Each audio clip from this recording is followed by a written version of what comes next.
প্রথম আলো daily star নিয়ে আমাদের প্রায় এই সরকার গঠনের শুরু থেকেই অনুসন্ধান চলছে এবং কিভাবে বর্তমান সরকারকে প্রথম আলো এবং ডেইলি স্টারের মাধ্যমে ভারতীয় নতজানু বানানোর জন্য আবারও চেষ্টা করা হচ্ছে। তো তার ধারাবাহিকতায় আমরা আজকে আরেকজনের মুখোশ উন্মোচন করতে চাই, যিনি হচ্ছেন টিআইবি, অর্থাৎ যেটা ট্রান্সপারেন্সি ইন্টারন্যাশনাল বাংলাদেশ। এটা যদিও সারা পৃথিবীতে, আমি ইউএসএ তে এসে অনেককে জিজ্ঞেস করেছিলাম যে টিআইবি সম্পর্কে জানে কিনা। তারা টিআইবির নামও জানে না। টিআইবি বা টিআই, ট্রান্সপারেন্সি ইন্টারন্যাশনাল, এটা কি? এটা আমার মনে হয় এই তৃতীয় বিশ্বের দেশগুলোতে বোধহয় তারা একটা ভাব ধরে যে এটা বিশাল আকারের দুর্নীতির পরিমাপ। বিশেষ করে 4 জন পরিচালক আছে, এমন ব্যক্তিদেরকে পরিচালক হিসাবে নিয়োগ দেওয়া হয় অনেকটা ওই বাবুরাম সাপুরের সেই সাপের মতো। সেই সাপ কখনো ফোঁসফাস করবে না। এবং যারা একটু টিআইবি নির্বাহী পরিচালকের কথার বাইরে এরকম কথা বলতে চেয়েছেন, তারা কখনো টিআইবি ইতিহাসে টিকতে পারেননি। কাজে পরিচালকরা কিন্তু, এবং এই ধরনের কোনো ঘটনা আছে যে অভ্যন্তরীণ ভাবে কোনো কাউকে ফাঁসিয়ে দেওয়া হয়েছে বা কেউ কথা বলতে চেয়েছে বা ওনার মনে হয়েছে যে আপনি সেই ব্যক্তিকে দিয়ে হয়তো ওনার মতো করে কাজ করানো সম্ভব হবে না, সেই ক্ষেত্রে তাকে কোনো ষড়যন্ত্রের ফাঁদে ফেলে অফিস থেকে বের করে দেওয়া হয়েছে? এই ধরনের কোনো হিস্ট্রি আছে কিনা? আমার প্রায় 16 বছরের টিআইবি কর্মকালে এরকম মানে ডজন ঘটনা ঘটেছে। যে কর্মী বিভিন্ন, উনি যেটা করেন, প্রতি মাসে একটা অল স্টাফ মিটিং হয়, সাপ্তাহিক মিটিং হয়। যারা একটু ভোকাল, যারা উনি কি চাচ্ছেন সেই ধারা বাইরে যারা কথা বলে বা একটু প্রতিবাদ করে, কিংবা যারা একটু ভোকাল, তাদেরকে এমন সিস্টেম করে বের করেন যেটা আসলে আমরা খুব সহজেই ধারণা করতে পারি যে উনি এরপরে আর থাকবেন না। এরকম প্রচুর কর্মী উনি বের করে দিয়েছেন, অসংখ্য পরিচালককে উনি বের করে দিয়েছেন। কিভাবে বের করেন? মনে করেন যারা একটু ভোকাল বা ওনার কথার সঙ্গে দ্বিমত পোষণ করেন না, যাই হোক, হয়তো ওনার কর্মক্ষেত্রে এমন একটা গাফিলতি, যে উনি মানে কি বলে যে উনি চৌকস না বা ওনার পারফরমেন্স ভালো না, এইভাবে একটা সিস্টেম করে ওনাকে আউট করে দেওয়া হয়। এখন টিআইবিতে এই মুহূর্তে যারা আছে, আপনার এমন কোন কর্মী পাবেন না যারা এই নির্বাহী পরিচালকের চোখে চোখ রেখে কথা বলতে পারে।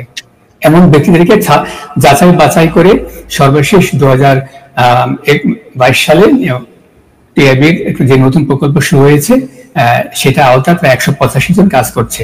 এবং তারা সবাই বলতে গেলে অনেকটা বাবুরাম সাপুরের। এরকম কোনো ঘটনা আছে যে ধরেন কর্মীদের ক্ষেত্রে সেটা খুব কঠোরভাবে মানা হয়, কিন্তু টিআইবির যে নির্বাহী পরিচালক কিংবা তার যারা পক্ষপাতদুষ্ট যেসব যারা আছে, তারা করলে সেটার বিচার হয় না? এরকম কোনো ঘটনা আছে? অনেক ঘটনা আছে। আমি নিজের একটা অভিজ্ঞতা বলি, তিক্ত অভিজ্ঞতা। TIB gender policy zero tolerance, যে খানা জরিপ যেটা হয় 2016 সালে খানা জরিপে আমি মাঠ পর্যায়ে গিয়েছিলাম। সেখানে একটা জরিপ টিমে 4 জন সদস্য ছিল, 2 জন নারী সদস্য ছিল, একজন সুপারভাইজার ছিল। একজন সুপারভাইজার একজন নারী সদস্যকে নানাভাবে জেন্ডার হ্যারাসমেন্ট করার চেষ্টা করছিল। এগুলো আমি জনসম্মুখে না বলাই ভালো। আমি যখন এটা আজ করতে পারি, আমি তখন এসে আমার যিনি সুপারভাইজার এবং ওই গবেষণাটা যিনি তত্ত্বাবধায়ক ছিলেন, এবং উনি প্লাস ওনার যে 3 জন ডেপুটি, তাদের সামনে এটা মুখে বলি। এরপর যেটা করা হয়, টিআইবি নির্বাহী পরিচালক আমাকে ডেকে নিয়ে, টিআইবির ভেতরে একটা টর্চার সেল আছে, যেটা আয়না ঘরের মতো অনেকটা, বোর্ডরুম সেটা। এই বোর্ডরুমে নিয়ে যারা বোর্ডরুমে যায়, তারা ওখানে একটা ভয়ঙ্কর পরিস্থিতি মুখোমুখি হয়ে ফেরত আসে। কাউকে বলতে পারে না। আমাকে কি করা হয়, এক পর্যায়ে বলে, আপনি আমাকে কেন সরাসরি জানাইলেন না, আপনি কেন লিখিত আকারে জানাইলেন না? আমি বললাম, টিআইবির কোন নথিপত্রে এটা উল্লেখ নাই। আমি সরাসরি তাৎক্ষণিকভাবে ব্যবস্থা নেওয়ার জন্য ওই কর্মীর বিরুদ্ধে আমি যে গবেষণাটি টিম লিডার, এবং ডেপুটি টিম লিডার যে 3 জন, তাদেরকে জানিয়েছি। উনি পরে যেটা করলেন, আমার বেতনের অংশ কর্তন করলেন। আচ্ছা, আমি বললাম যে আমার আগে আরো 2 জন সহকর্মী গিয়েছেন, ওটা হাইড করে গেছে, আমাকে কেন করলেন? তখন এটা আমি কোনো সদুত্তর পাইনি। এটা ইনজাস্টিস করা হয়েছে। এটা কেন করেছেন? সেই সময় আপনি জানেন হাইতিতে একটা ভূমিকম্প হয়েছিল, সেখানে বিভিন্ন এনজিও গুলা কাজ করছিল, সেখানে অনেক যৌন হয়রানির অভিযোগ আসছিল।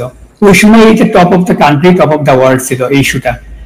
টিআইবি নির্বাহী পরিচালক দেখাতে চেয়েছে যে বাংলাদেশেও এই ধরনের ঘটনা, টিআইবি যেহেতু একটা মডেল অর্গানাইজেশন, তারা খুব জিরো টলারেন্স অনুসরণ করে, এবং উনি এটাকে আমাকে অনেকটা বলা হয় যে কি বলে একজ্যাক্ট টার্মটা, যে বলি পাঠা বানিয়ে আমার স্যালারি কাটা হয়। অথচ দেখুন আমার আগে দুজন কর্মী ছিল, তাদেরকে শোকজও করেনি, বেতনও কাটেনি। আমি বলেছি আমার আগে যারা গিয়েছে তাদেরকে তারা হাইক করে গেছে, আমি কিন্তু ওদের সুরক্ষার জন্য মাঠ পর্যায়ে ব্যবস্থা নিয়েছি, কাউন্সিলিং দিয়েছি, তাৎক্ষণিকভাবে ঢাকায় এসে জানিয়েছি। এরপর যেটা করেছেন ওনারা তাৎক্ষণিকভাবে একটা এইচআর পলিসিতে একটা নীতিমালা করেছেন যে এটা লিখিত জানাতে হবে। আমি মনে করি এটা অন্যায়। আর একটা অন্যায় কথা বলি, বিশ্ববিখ্যাত দুর্নীতি বিষয়ক গবেষক এবং লন্ডন ইউনিভার্সিটির শিক্ষক ডক্টর মোস্তাক খান, ওনার সারা পৃথিবীতে বাংলাদেশের টিআইবি, দুদক সহ বিভিন্ন প্রতিষ্ঠানের সাথে ওনার প্রজেক্ট আছে। আচ্ছা, ওনার একটা প্রকল্পে উনি আমাকে কনসালটেন্ট হিসেবে নেওয়ার জন্য উনি আমাকে আগ্রহ প্রকাশ করেছিলেন। আমি যখন লিখিত আকারে ইমেল দিলাম, উনি কি করলেন, আমাকে টিআইবি নির্বাহী পরিচালক এটাকে রিফিউজ করলেন। অথচ টিআইবির ভেতরে ওনার যারা অনুগত বেশ কিছু কর্মী বছর পর বছর কনসালটেন্সি করে বাইরে। আমি সততার জন্য, স্বচ্ছতার জন্য, জবাব দেওয়ার জন্য যখন আমি লিখিত আকারে ওনাকে মেইল করলাম যে আমি অনুমতি চাই, আমি ছুটির দিনগুলোতে কাজটা করব, হ্যাঁ, এটা বিরাট একটা মানে সুযোগ ছিল। এবং ডক্টর মোস্তাক খান পৃথিবীর জীবন্ত কিংবদন্তি অ্যান্টি কারাপশন ফিল্ডে। হ্যাঁ, উনি সারা পৃথিবীর সব শীর্ষ পর্যায়ে ইউনিভার্সিটি উনি পড়িয়ে বেড়ান, ঠিক আছে, কিন্তু আমি সেই সুযোগটা হারিয়েছি। এইখানে একটা বৈষম্য করেছে। এবং আমি নিজেই বলবো, আমার নিজের ক্ষেত্রে আরো অনেকগুলো ক্ষেত্রে এরকম বৈষম্য হয়েছে। আমি নিজে উদাহরণ থেকে যেটা বললাম, দুটো উদাহরণ দিলাম, এরকম শত শত উদাহরণ পাওয়া যাবে যদি আপনারা অনুসন্ধানের ব্যবস্থা করেন। এত কিছুর পরেও মানে ওনাকে, এই বর্তমান সরকার ডক্টর মোহাম্মদ ইউনূসের সরকারকে তো আমরা নিশ্চয়ই একটা বৈষম্য বিরোধী একটা সরকার মনে করি। তো সেই ক্ষেত্রে এই ডক্টর ইফতেখারুজ্জামানকে দুর্নীতি দমন কমিশন সংস্কারের জন্য চেয়ারম্যান বানালো, এটার কারণ কি মনে করেন? এটা হচ্ছে, দেখুন, যে আমরা জানি রাষ্ট্রের যে রাষ্ট্রীয় যে প্রতিষ্ঠানগুলো রয়েছে, একটা জনপ্রশাসন, বিচার বিভাগ, প্রশাসন সহ সর্বক্ষেত্রে শেখ হাসিনা রেখে যাওয়া পুরো সেট আপ রয়ে গেছে। প্রথম বলি যে সিভিল সার্ভিসে 95% কিন্তু আওয়ামী সমমনা, কারণ পাবলিক সার্ভিস কমিশন নিয়ে আমি গবেষণা করেছি, প্রথম গবেষণা, এখন পর্যন্ত বাংলাদেশ ইতিহাসের সর্বশেষ গবেষণা, পিএসসি দুর্নীতি নিয়ে যে গবেষণাটা। তো আমি যেটা বলছি যে গত 18টা যে বিসিএস হয়েছে সেখানে আওয়ামী লীগের, যুবলীগের ক্যাডারদের যাচাই বাছাই করে নিয়োগ দেওয়া হয়েছে। এবার দেখুন, এই সিভিল সার্ভিসের যখন কোথাও নিয়োগ দেওয়া হয়, সিভিল সার্ভিসে একটা প্রভাব থাকে। সেখানে কে প্রধান আলিমা মজুমদার, উনি ট্রাস্টি বোর্ডের উনি ছিলেন কে, একজন সদস্য ছিলেন। এবং সেই ট্রাস্টি বোর্ডে আছেন কে, মাহবুজ আনাম, মতিউর রহমান, দেবপ্রিয় ভট্টাচার্য, সিপিডির। ওনারা কিন্তু বলা হয় যে একটা চক্র, সারা বাংলাদেশের উচ্চ পর্যায়ে কি হবে হবে না এদের একটা বিরাট ইনফ্লুয়েন্স। এখন 15 বছর কিন্তু ডক্টর ইফতেখারুজ্জামান যেহেতু শেখ হাসিনার প্রয়াত উপদেষ্টা এসটি ইমাম সাহেব খুবই প্রভাবশালী ছিলেন, এবং গহর রিজভী, এই দুজনের খুব স্নেহভাজন ছিলেন। সে কারণে টিআইবি এমন কোনো গবেষণা করে না যেটা প্রভাবিত হয় বা গভর্নমেন্ট ক্ষতিগ্রস্ত হয়, আওয়ামী সরকার। তো এখন দেখুন, আমি নিশ্চিত বলতে পারি আলিমা মজুমদারের সুপারিশে এবং মাহবুজ আনামের সুপারিশে ডক্টর ইফতেখারুজ্জামানকে এই কমিশনের চেয়ারম্যান করা হয়েছে। এবং দেখুন, যে উনি যেটা করবেন শেষ পর্যন্ত এমন কোন সুপারিশ উনি করবেন না যেটা মনে করেন বাংলাদেশের দুর্নীতি প্রতিরোধে বা প্রতিকারে খুব একটা কাজে আসবে। কারণ উনি কিন্তু গত 15 বছরের শেখ হাসিনার সময়কালে সবচেয়ে সুবিধাভোগী, এবং এটা অনেকে বলে থাকেন যে উনি রয়ের সাথে খুব ঘনিষ্ঠ, ভারতীয় গোয়েন্দা সংস্থা রয়ের খুব ঘনিষ্ঠ। এবং এই যে একটা চক্র, ডেইলি স্টারের সম্পাদক মাহবুজ আনাম, প্রথম আলোর সম্পাদক মতিউর রহমান, এবং সিপিজি যে উপদেষ্টা একসময় আগে নির্বাহী পরিচালক ছিলেন ডক্টর দেবপ্রিয় ভট্টাচার্য, এবং আমাদের টিআইবির অ্যাডভোকেট সুলতানা কামাল আর ইফতেখারুজ্জামান, এরা একটা চক্র। এই চক্রের থেকেই এই কি বলে যে সুপারিশটা আসছে এবং সেভাবে রাষ্ট্রটা এখনো চলছে। জি, অনেক কিছু জানলাম। প্রিয় দর্শক, আপনারা যাকে দেখছেন জনাব রেজাউল করিম অত্যন্ত মেধাবী একজন মানুষ। উনি শুধু টিআইবি তে কাজ করেছেন তা নয়, উনি ম্যাট্রিক এবং ইন্টারে বোর্ডে স্থান করা একজন কি বলবো যে মেধাবী একজন শিক্ষার্থী ছিলেন। তিনি প্রথম বাংলাদেশি যিনি কিনা অস্ট্রিয়ার ভিয়েনাতে স্কলারশিপ নিয়ে তারপর মাস্টার্স করতে যান। তিনি পৃথিবীর বিভিন্ন দেশে পড়াশোনা করেছেন। এই মুহূর্তে তিনি মালয়েশিয়াতে মালয় ইউনিভার্সিটিতে তিনি পিএইচডি গবেষণা করছেন। তো যাই হোক, ওনাকে আমি সবসময় বলি যে আপনি সোশ্যাল মিডিয়াতে আসেন, বিভিন্ন কথাবার্তা নিয়ে বিভিন্ন রিসার্চ করা। উনি যেহেতু অনেক সারা জীবন উনি গবেষণার কাজ করেছেন, খুবই নিয়মানুবর্তিতার মধ্য দিয়ে চলেন। তো ওনার একটা ইউটিউব চ্যানেল আছে, আমি আমার এই লাইভের ডেসক্রিপশন বক্সে এবং পিন কমেন্ট করে রাখবো। ওনার ইউটিউব চ্যানেলটা আপনাদের সবাইকে সাবস্ক্রাইব করার অনুরোধ থাকলো এবং ফেসবুক পেজ দেওয়া থাকবে, সেখানে সবার কাছে অনুরোধ থাকবে। অনেক মূল্যবান কথা ওনার কাছ থেকে আপনারা শুনতে পারবেন। সবশেষ যে বিষয়টা বলতে চাই প্রিয় দর্শক, আমরা একটা বিশাল যুদ্ধের মাঝখানেই আছি আসলে এখনো। যে বিষয়টা দেখা যাচ্ছে যে দেশের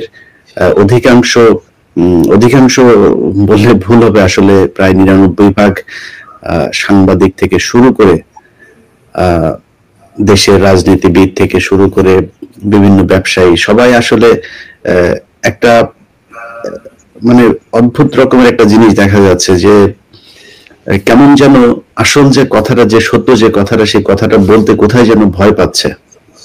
এমনকি বড় বড় রাজনৈতিক দলে যারা আছেন তারাও এই সরকারের কাছে জিম্মি হয়ে গিয়েছে। আপনাদেরকে আমি 2-3 দিন আগে একটা ভিডিওতে বলেছিলাম যে খুব বেশি না, হয়তো মার্চ এপ্রিলের মধ্যেই দেখবেন যে বিএনপি এবং জামায়াতও এই সরকারের বিরুদ্ধে আন্দোলনে নেমে যেতে পারে। কারণ প্রথম আলো এবং ডেইলি স্টার তারা মূলত এটা অন্য কোনো কিছু না, এটা জাস্ট রয়ের বাংলাদেশের একটা শাখা। আসিফ নজরুল এখন এই শাখার হয়ে কাজ করছেন এবং আসিফ নজরুল আপনারা দেখবেন যে বিভিন্ন গণমাধ্যম, বিভিন্ন ইউটিউবারদেরকে ভাড়া করে করে, আমেরিকা কানাডা থেকেও ইউটিউবার ভাড়া করে আপনারা দেখেছেন নিয়ে যাচ্ছে তারা দেশে। তার টাকা দিয়ে তিনি নিয়ে তারপরে আপনার 5 স্টার 3 স্টার হোটেলে নিয়ে থাকার ব্যবস্থা করছেন। শুধু উদ্দেশ্য একটাই, সেটা হচ্ছে আমার বিরুদ্ধে কথা বলতে হবে। তো আসলে আমার বিরুদ্ধে কথা বললে আমার ব্যাপারে অভিযোগ খুব সুনির্দিষ্ট থাকতে হবে। আমি যদি দুর্নীতি করে থাকি, আমি যদি কোনো খারাপ কিছু করে থাকি, লুটপাট করে থাকি, তদবির বাণিজ্য করে থাকি, সেটা যদি কোনো কোথাও যদি কিছু করে থাকি, সেটা তারা প্রমাণ দেবে বা আমার ব্যাপারে বলবে, আমি সেটা জবাব দিতে রাজি আছি। কিন্তু শুধুমাত্র বাংলাদেশের মানুষের কথা বলে আপনার বিরুদ্ধে যদি নাকি কেউ আপনাকে নিয়ে সমালোচনা করে, আপনি লোক ভাড়া করেন আর কি ভাড়া করেন, এটা যায় আসে না। তো আমি এখানে কমেন্ট দেখছিলাম, 2টা আইডি থেকে বারবার মানে আমাকে নিয়ে বাজে কমেন্ট করা হচ্ছে, 2টা আইডি সেখানে বারবার আসছিল। তো এখন 2টা আইডি এখানে মনে করেন হাজার হাজার মানুষ কমেন্ট করছে। এগুলো তো আমি কিনে আনি নাই, তাই না? কিনে কখনো 2 নাম্বার জিনিসকে 1 নম্বর জিনিসের চাইতে সংখ্যায় বেশি করা যায় না। অতএব আমাদেরকে যারা ভালোবাসে, আমরা যাদের কথা বলি তারা আমাদেরকে ভালোবাসে, এটা টাকা পয়সার লেনদেনের বিষয় না। আমাকেও যেমন টাকা দিয়ে কেনা যাবে না, আমাদেরকে যারা ভালোবাসে তাদেরকেও টাকা দিয়ে 10 টাকা 20 টাকা, আওয়ামী লীগের মতো 50 টাকা দিয়ে কমেন্ট করায় 2-3 জনের বেশি পাওয়া যাবে না, আর আমাদের ক্ষেত্রে তো পাওয়া যাবেই না। তো তাদেরকে বুঝতে হবে যে যত দ্রুত সম্ভব তাদেরকে সঠিক রাস্তায় আসতে হবে। এই যে ডেইলি স্টারের মাহফুজ আনাম যেভাবে তাবলিগদের মাঝখানে একটা গ্যাঞ্জাম লাগিয়ে রেখেছে, আপনার এই যে ইফতেখারুজ্জামান, এই যে দেবপ্রিয়রা, যেভাবে সব দিকে তাদের লোকজন, আপনার আলী ইমাম মজুমদার, দেখবেন সব একই সিন্ডিকেট। এই সিন্ডিকেট যতক্ষণ ভাঙা না যাবে, আমরা যেটা নিয়ে যুদ্ধ করছি, অনেক ক্ষেত্রে বিএনপি জামায়াতেরও হয়তো আমাদেরকে নিয়ে অনেক ধরনের অবজারভেশন থাকতে পারে, কিন্তু শুধু এইটুকু বলবো, আমরা এমন একটা সরকার চাই যে সরকারটা আসলে মানুষের কথা বলবে। সেটার জন্যই এত কিছু। যে সরকার কিনা ভারতের এজেন্ডা বাংলাদেশে বাস্তবায়ন করবে, এরকম সরকার তো আসলে ডক্টর মোহাম্মদ ইউনূস না। তার চাইতে আরো অনেক সম্মানিত মানুষও যদি সরকারের প্রধান হিসেবে বসেন, আমরা সেই সরকার দিয়ে আসলে কি করব? গতকালকে দেখলাম খুব আশ্চর্যজনক ভাবে আগে নির্বাচিত যেই কাউন্সিলর আছে তাদেরকে বসানোর জন্য দাবি জানাচ্ছে কেউ কেউ। আমি জানি না এটার পেছনের ইতিহাস কি, আমি ছোট ছোট কিছু বক্তব্য শুনলাম কালকে নিউজে। যাই হোক, ডক্টর মোহাম্মদ রেজাউল করিম, আমি মামাকে, রেজাউল করিম আবার আমার মামা হয়, আপনাদের সবাইকে পরিচয় করিয়ে দিলাম আজকে। আগে আসলে আওয়ামী লীগ যখন ছিল তখন বলা হয়নি, উনি আমার মামা। তো মামাকে আমি ডক্টর বলেই ডাকি, কারণ ওর পিএইচডি প্রায় শেষের দিকে, মাঝখানে আবার একটা কয় সেমিস্টার গ্যাপ দিয়েছেন আপনি? জাতির উদ্দেশ্যে ভাষণে প্রধান উপদেষ্টা ইউনূস সরকার ঘোষণা করেন, শুধু জুলাই আগস্ট হত্যাকাণ্ড নয়, 15 বছরের সব অপকর্মের বিচার করব। ক্ষমতাচ্যুত প্রধানমন্ত্রী শেখ হাসিনাকে ভারত থেকে দেশে ফিরিয়ে বিচার করার প্রতিশ্রুতি দিলেন মোহাম্মদ ইউনূস। অন্তর্বর্তী সরকারের 100 দিন উপলক্ষে এদিন জাতির উদ্দেশ্যে ভাষণে প্রধান উপদেষ্টা ইউনূস ঘোষণা করেন, শুধু জুলাই আগস্ট হত্যাকাণ্ডই নয়, 15 বছরের সব অপকর্মের বিচার করব। শান্তিতে নোবেলজয়ী এই অর্থনীতিবিদ দাবি করছেন, এই 100 দিনেই দেশের অর্থনীতির নিম্নমুখী গতিকে নিয়ন্ত্রণ করে উন্নতির পথে আনতে পেরেছেন। ইউনূস বলেন, আমরা যখন কাজ শুরু করি দেশের অর্থনীতি ছিল বিপর্যস্ত, বৈদেশিক মুদ্রা রিজার্ভ তলানিতে আসার কথা। এই রিজার্ভ পরিস্থিতি এখন উন্নতির পথে। গত 3 মাসের রিজার্ভে কোনো রকম হাত না দিয়ে আমরা $200 কোটি বৈদেশিক ঋণ শোধ করেছি। জ্বালানি তেল আমদানি পুঞ্জীভূত বকেয়া পরিমাণ $47.8 কোটি থেকে কমিয়ে $16 কোটি আনতে পেরেছি। এদিন ইউনূস ভাষণের গোড়াতেই জুলাই আগস্টের শহীদের পাশাপাশি মুক্তিযুদ্ধের লাখো লাখো শহীদকে স্মরণ করেন। সম্প্রতি একটি সংবাদ মাধ্যমকে দেওয়া সাক্ষাৎকারে ইউনূস মুক্তিযুদ্ধের ঐতিহ্য সম্পর্কে প্রশ্নের জবাবে বলেছিলেন, ছাত্র জনতা কম্পিউটারের মতো বাংলাদেশ রিসেট বোতাম টিপে দিয়েছে, ফলে অতীতের সব কিছুই মুছে গিয়েছে। ইউনূস এই মন্তব্যে হইচই পড়ে গিয়েছিল মুক্তিযোদ্ধাদের। অনেকে তার এই মন্তব্যের নিন্দা করে বলেছিল, মুক্তিযুদ্ধের অতীত মুছে ফেলাই ইউনূসের লক্ষ্য। কিন্তু 30 লক্ষ মানুষের প্রাণদানের বিনিময়ে বাংলাদেশের স্বাধীনতা অর্জনের ইতিহাসকে মোছা যাবে না। প্রিয় দর্শক শ্রোতা, এই যে 30 লাখ বলে, এটা সম্পূর্ণ মিথ্যা কথা। কোনো 30 লাখ বাংলাদেশে জীবন দেয়নি, সবল ফাউল কথা। 71 সালে মুজিবর মিথ্যা বলেছিল। কেউ কেউ আবার 1970-71 ইউনূস কোথায় ছিলেন, মুক্তিযুদ্ধে তার অবদান কী, এইসব প্রশ্ন তুলেছিলেন। এই দিন তাই সচেতনভাবে মুক্তিযুদ্ধের শহীদের স্মৃতি চারণে বক্তৃতা শুরু করেন ইউনূস। তবে একই বন্ধনের মধ্যে তিনি গণ অভ্যুত্থানে নিহতদেরও রাখেন। আহতদের অর্থ সাহায্য দেওয়া, চিকিৎসার ব্যবস্থা করার মতো বিষয়ে সরকারের কাজকর্ম পরিকল্পনার কথা এদিনও ফলাও করে বলেন তিনি। ইউনূস এদিন দাবি করেন, নির্বাচনের ট্রেনের যাত্রা শুরু হয়েছে, সেই ট্রেন আর থামবে না, কিন্তু যেতে যেতে আমাদের অনেকগুলো কাজ সেরে ফেলতে হবে। এই ট্রেন শেষ স্টেশনের কখন পৌঁছাবে সেটা নির্ভর করবে কত তাড়াতাড়ি আমরা তার জন্য রেল লাইনগুলো বসিয়ে দিতে পারি, আর তা হবে রাজনৈতিক দলগুলোর ঐক্যমতের মাধ্যমে। তবে তারা নির্বাচন কমিশন গঠন করেই কাজ শেষ করে দিতে চান না। নির্বাচনী ব্যবস্থাকে সংস্কার করা তাদের লক্ষ্য, যাতে বাংলাদেশের চিরটাকাল সেই পদ্ধতিতে অনুসরণ করা হয়। এর জন্য একটু সময় লাগবে। ইউনূস বলেন, আত্মার এই ম্যান্ডেট দিয়েছেন। তিনি জানান, ডিসেম্বর-জানুয়ারির মধ্যে কমিশনগুলি সরকারের কাছে প্রস্তাব পরামর্শ দিয়ে দেওয়ার পরে কয়েকশো কোটি টাকা নিতে চান, ওয়ার্ল্ড ব্যাংক আপনাকে সেই কয়েকশো কোটি টাকা ঋণ দিবে বাংলাদেশের। কিন্তু কেন এই সহযোগিতা করতে চাইছে ওয়ার্ল্ড ব্যাংক? কি মনে হচ্ছে আপনাদের তাদের স্বার্থ ছাড়া কি তারা এখানে আসে? প্রিয় দর্শক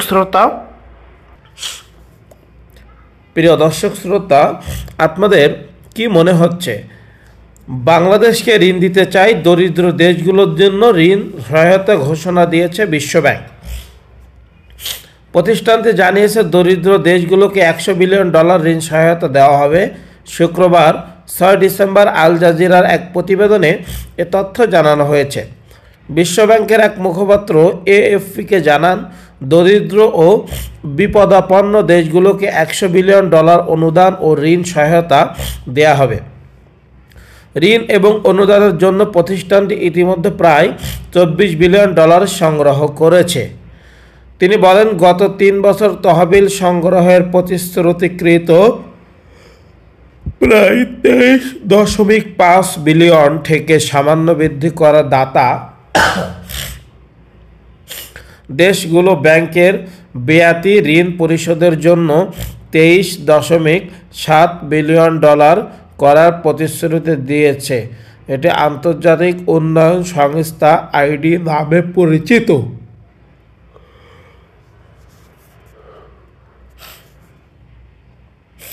প্রতিবেদনে বলা হয়েছে এই ঋণ 2021 সাল থেকে 93 বিলিয়ন ডলার, এবার তো সামান্য বাড়িয়েছে 100 বিলিয়ন ডলার করা হয়েছে।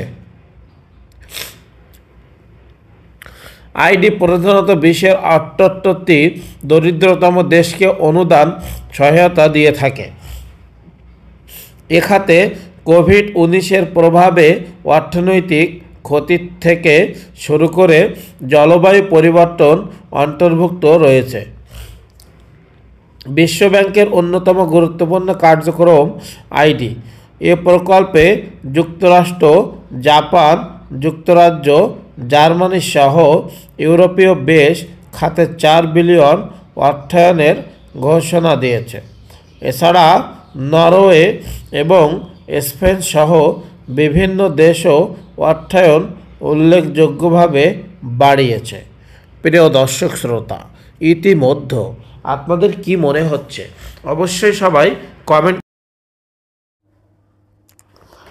প্রিয় দর্শক শ্রোতা, ইতিমধ্যে মির্জা ফখরুল ইসলাম আলমগীর আওয়ামী লীগের হাসান মাহমুদ যে প্রতিক্রিয়া জানিয়েছে, সেই প্রতিক্রিয়ার বিষয়ে তিনি বলছেন ভূতের মুখে রাম নাম। তিনি বলছেন আওয়ামী লীগের হাসান মাহমুদ বিএনপিকে কতটা নির্যাতিত করেছেন। ভূতের মুখে রাম নাম শুনছি আমরা, চলুন কি বলছে জেনে আসি।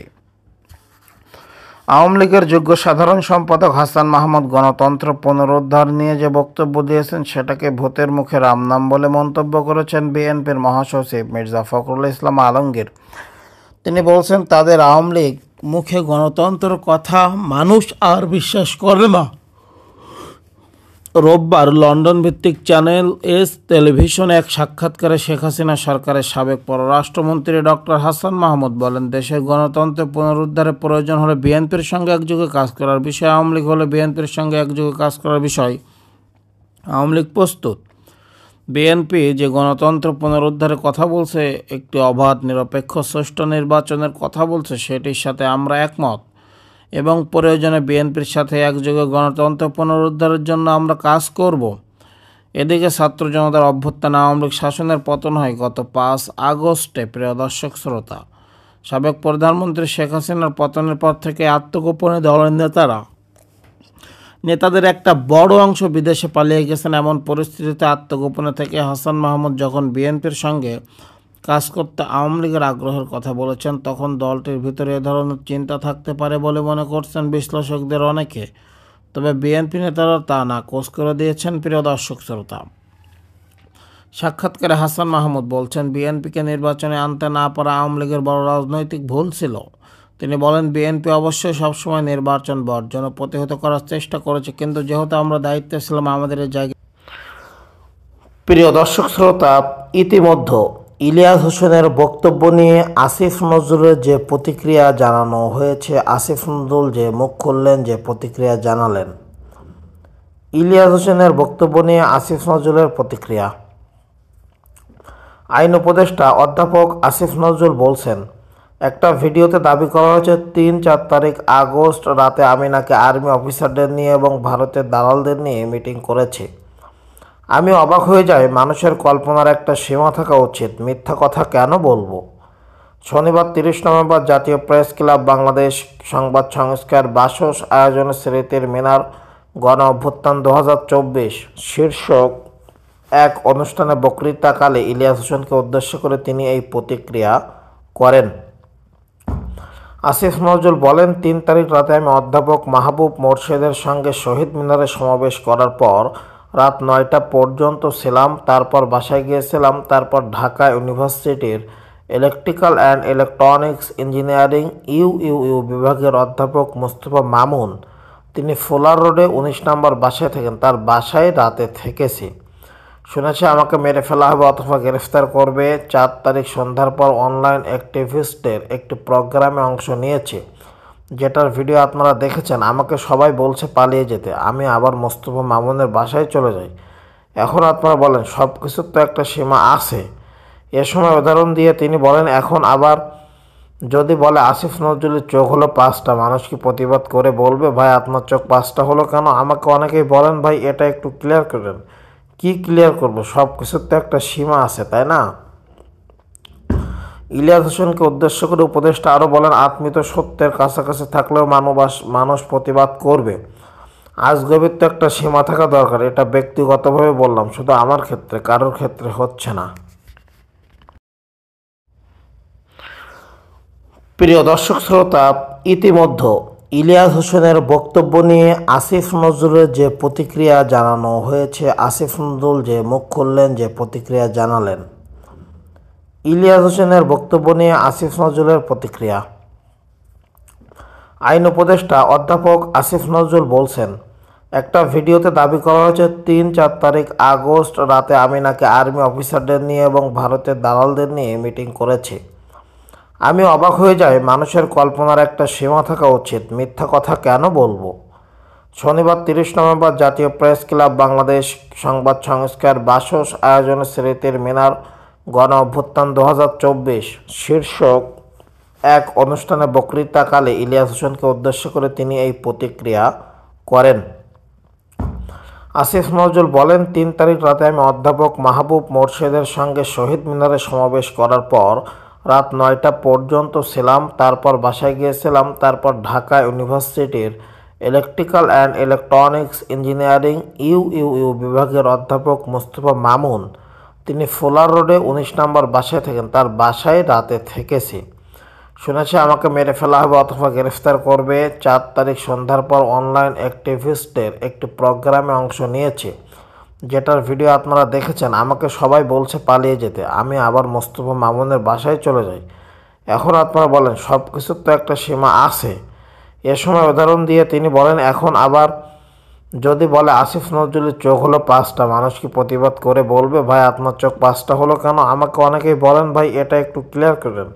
কি ক্লিয়ার করব? সব কিছুর তো একটা সীমা আছে, তাই না? ইলিয়াস হোসেনকে উদ্দেশ্য করে উপদেষ্টা আরও বলেন, আপনি তো সত্যের কাছাকাছি থাকলেও মানুষ প্রতিবাদ করবে। আজগবির তো একটা সীমা থাকা দরকার। এটা ব্যক্তিগতভাবে বললাম, শুধু আমার ক্ষেত্রে, কারোর ক্ষেত্রে হচ্ছে না।